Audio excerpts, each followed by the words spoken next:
Сәлеметсіңдер ме, құрметті оқушылар? Шәкірт онлайн мектебі. Сендермен мен Аяулым Нышанбайқызы. Бүгінгі біздің өтетін тақырыбымыз балалар, құлыншағым құлыным деп аталады.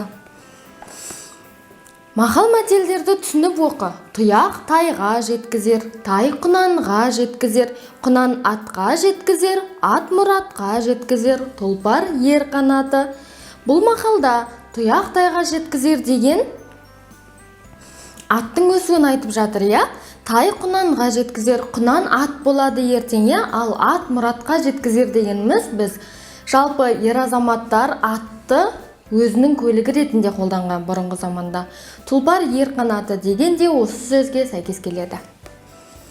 Жылқы атауларына қатысты мақал мәтелдер туралы досыңмен ой бөліс. Жылқы малдың патшасы, түйе малдың қасқасы.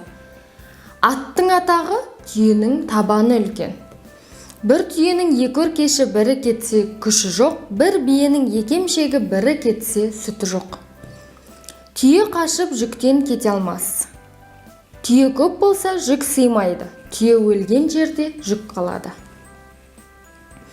Халық шығармасын түсініп оқы.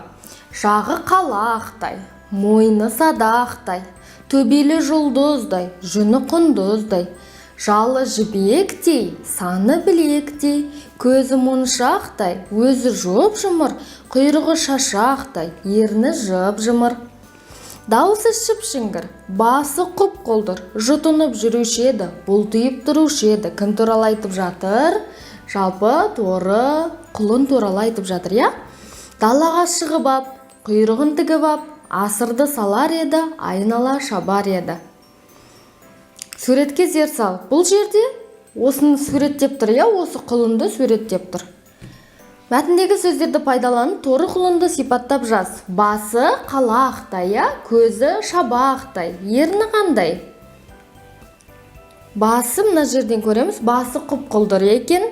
Көзі қандай? Көзі моншақтай, я? Міне, көзі моншақтай мына жерде тұр.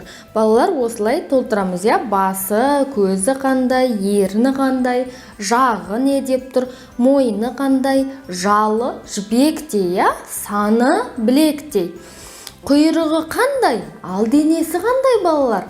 Алдыңғы өлеңді жақсылап тағы да бір оқимыз, содан кейін жазамыз. Жылқының пайдасы туралы әңгімеле, өз бетіңше сызба құрастыр.